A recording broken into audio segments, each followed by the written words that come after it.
In the bowels of the brand-new Jose Alvalade Stadium on a hot night in August 2003, Sir Alex Ferguson was finishing his pre-match talk to his Manchester United players about what to expect in their pre-season friendly against Sporting Lisbon. At the end of his speech, Ferguson nonchalantly added, "Oh, lads, and one final thing, they have a talented young winger. Look out for him, okay? He's strong and agile. He's quite good." That was it, recalls former United defender Mark Lynch, who would come on in the second half. No big warning, no time spent on him, just a few words, almost as if Sir Alex wanted to shock us. The talented young winger was Cristiano Ronaldo. Over the next 90 minutes, he would have the game of his life, earning himself a move to Manchester United within a matter of days. Wearing the number 28 on his back, braces on his teeth and with recently added blonde highlights in his hair, a raw and almost gawky 18-year-old Ronaldo tormented United with his pace and skill. It was an incredible performance to watch that night, former United defender and French international Michael Silvestre says. This kid nobody knew tore us apart for the whole game. No one could get near him. He was amazing. At the start, no one had even heard of Ronaldo, but by the end, everyone knew about him. The Manchester United players might have been taken by surprise, but the scouts and sporting directors of most of Europe's leading clubs had known about Ronaldo for several years. Soon after he arrived in Lisbon, Portugal, at the age of 12, glowing reports began emanating about the rare young talent with the familiar and famous surname.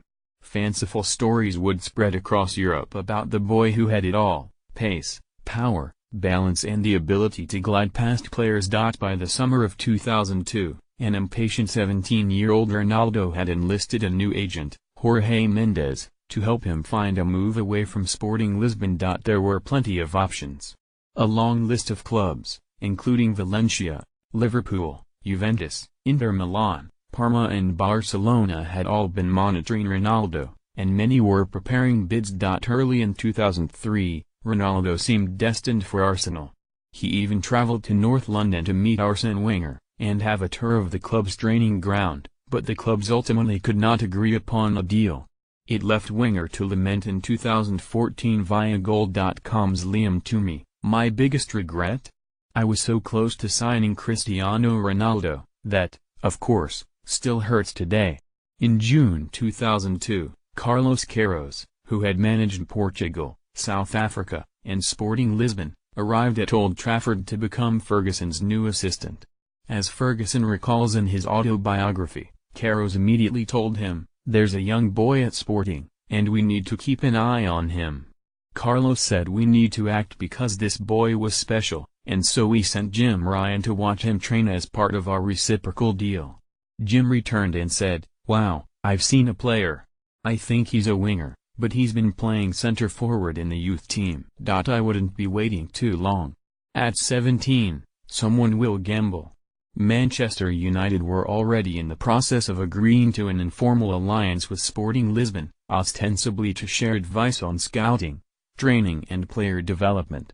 The real intention was to give United first refusal on the talent from Sporting's youth teams, including access to the ultimate prize, Cristiano Ronaldo.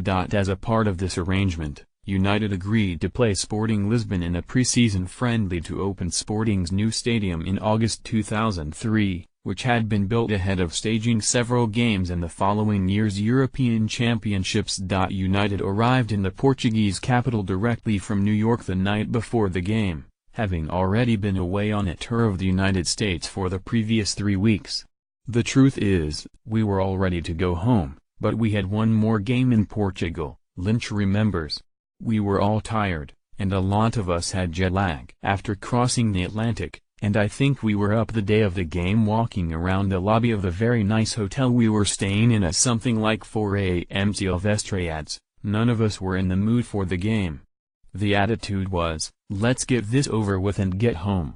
For Sporting, it was a big deal, but for us, it was just another friendly. Silvestre started the game in the center of the United defense alongside Rio Ferdinand.